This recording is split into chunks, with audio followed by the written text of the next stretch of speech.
Good morning students. तो बच्चों, इससे प्रीवियस क्लास में मैं आपको पूरा चैप्टर कंप्लीट पढ़ा चुकी हूँ।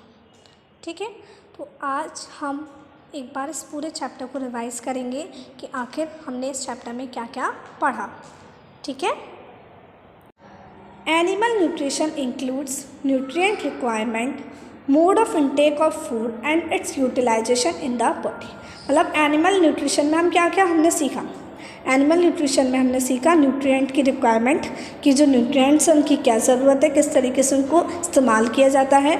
Mode of intake of food, खाने को लेने का तरीका, कि खाने को लेने का साधन क्या है, कैसे, जैसे कोई खाने को चबाता है, कोई खाने को निगल जाता है ना। And its utilisation in the body, और उस खाने का यूज़, कि किस तरीके से बॉडी में उस खाने का इस्तेमाल किया जाता है। The human digestive system consists of the alimentary canal and the secretory glands। मतलब जो ह्यूमन डाइजेस्टिव सिस्टम है उसमें हमने किसके बारे में पढ़ा था, एलिमेंट्री कैनाल के बारे में पढ़ा था और ग्लैंड्स के बारे में पढ़ा था, जो डाइजेस्टिव जूस को क्या करती हैं, सीक्रेट करती हैं, निकालती हैं। इट कंसिस्ट ऑफ द, तो इसमें क्या क्या होता है, एलिमेंट्री कैनाल में क्या क्या होता है बच्चों, buccal cavity, oesophagus, stomach, small intestine, large intestine, ending in the rectum, और फिर लास्ट में क्या होता है, रेक्टम कहाँ पे ख़त्म हो जाती है, रेक्टम में, और रेक्टम के बाद एनस। तो main digestive glands which secrete digestive juices are. अब जो मेन डाइजेस्टिव ग्लैंड्स हैं जो क्या सीक्रेट करती हैं, डाइजेस्टिव जूस को सीक्रेट करती हैं, वो कौन कौन सी हैं, सलाइवरी ग्लैंड्स जो सलाइवा सीक्रेट करती हैं, लीवर एंड द पैंक्रियास। ठीक है। The stomach wall and the wall of the small intestine also secret digestive juices. जो स्टमक की वॉल है, हमने पढ़ा था, जो स्टमक की जो दीवारें हैं वो भी क्या करती हैं, डाइजेस्टिव जूस सीक्रेट करती हैं, और जो स्मॉल इंटेस्टाइन की जो वॉल्स हैं वो भी डाइजेस्टिव जूस को क्या करती हैं, सीक्रेट करती हैं, खाने को डाइजेस्ट करने के लिए। The modes of feeding very in different organisms. मतलब अलग अलग ऑर्गेनिजम्स में खाने को खाने का तरीका अलग होता है। जैसे कोई खाने को चबा कर खाता है, कोई खाने को निगल जाता है, तो अलग अलग तरीका है, हमने पढ़ा था ना। इससे रिलेटेड एक एक्टिविटी भी की थी हमने। Nutrition is a complex process involving. अब न्यूट्रिशन में खाने को जो हमारा न्यूट्रिशन है उसमें कौन कौन सी प्रोसेस हैं, first injection, second digestion, third absorption, fourth assimilation, fifth egestion. ठीक है, आगे बढ़ते हैं हम। Digestion of carbohydrates like starch begins in the buccal cavity. मतलब कार्बोहाइड्रेट को डाइजेस्ट करने का जो काम है वो कहाँ से शुरू हो जाता है, बक्कल कैविटी से शुरू हो जाता है। The digestion of protein starts in the stomach. और प्रोटीन का जो डाइजेशन है, प्रोटीन कहाँ पर डाइजेस्ट होता है, स्टमक में। प्रोटीन कहाँ पर डाइजेस्ट होता है, स्टमक में। The bile secreted from the liver and the pancreatic juice from the pancreas and the digestive juice from the intestinal wall complete the digestion of all the components of the food in the small intestine। मतलब liver से क्या निकलता है, while juice निकलता है, pancreas से क्या निकलता है, पैंक्रियाटिक जूस निकलता है, और जो हमारी इंटेस्टाइन है उनकी दीवारों से क्या निकलता है, उनकी वॉल से क्या निकलता है, डाइजेस्टिव जूस। और ये सारी मतलब सब जगह से खाना क्या होता है, पूरा अच्छे से डाइजेस्ट होके जाता है। और ये पूरी प्रोसेस मतलब खाने में जितने भी कंपोनेंट्स हैं, कार्बोहाइड्रेट है, प्रोटीन है, जितने भी सारे कंपोनेंट्स हैं वो आकर कहाँ पर पूरे कंप्लीटली डाइजेस्ट हो जाते हैं, स्मॉल इंटेस्टाइन में। ठीक है, स्मॉल इंटेस्टाइन के बाद फिर डाइजेशन नहीं होता, वहाँ पर कंप्लीट हो गया पूरा अच्छे से।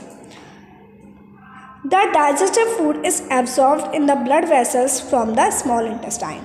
अब पूरी बॉडी में खाने को पहुंचाना है ना, तो पूरी बॉडी में खाना कौन पहुंचाता है? Blood vessels. तो जो खाना है, जो डाइजेस्टेड फूड है वो कहाँ चला जाता है? ब्लड वेसल्स में, और वो हमारी पूरी बॉडी में पहुंचता है। The absorbed substances are transported to different parts of the body. अब जो खाना एब्जॉर्व कर लिया गया, जो खाना आपका आ गया, जो एब्जॉर्ब्ड सब्सटेंस है वो क्या होते हैं?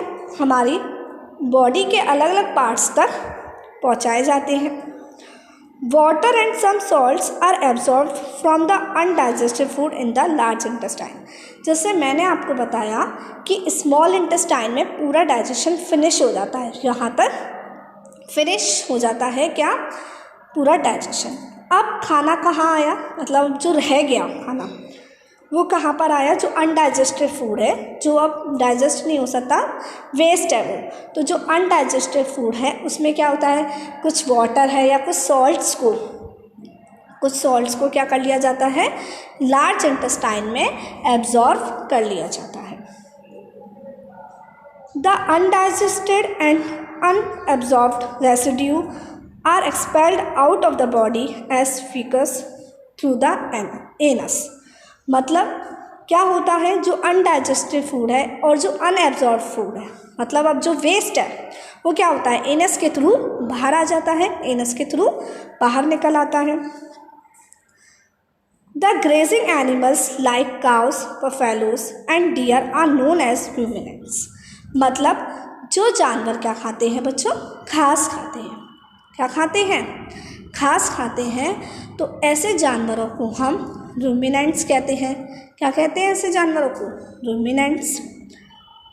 दे quickly insects swallow their leafy food and store in the rumen। मैंने आपको बताया था कि ये क्या करते हैं? खाने को ले लेते हैं, उसे निगल लेते हैं, जो भी मतलब घास है उसको ले लिया, खा लिया और उसे निगल लिया। चबाते नहीं है, उसे निगल लेंगे पहले, और उनकी क्या होता है? र्यूमन होता है, र्यूमन में वो स्टोर कर लेते हैं। RUMEN वहाँ पर क्या कर लेते हैं? वो स्टोर कर लेते हैं। Later the food returns to the mouth. और फिर क्या होता है? बाद में धीरे धीरे खाना कहाँ आता है? मुंह में आता है। And the animal choose it peacefully. और शांति से जो जानवर है वो शांति से धीरे धीरे उस खाने को चबाता रहता है। यही होता है। Amoeba injects its food with the help of its false feet और स्यूडोपोडिया। अगर आपसे कोई पूछे कि अमीबा खाने को कैसे लेता है, तो अमीबा स्यूडोपोडिया के हेल्प से खाने को लेता है।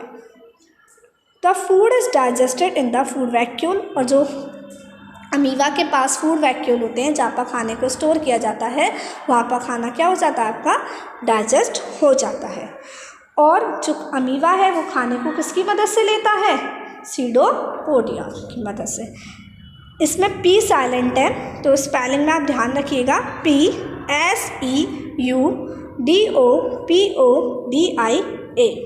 स्यूडोपोडिया।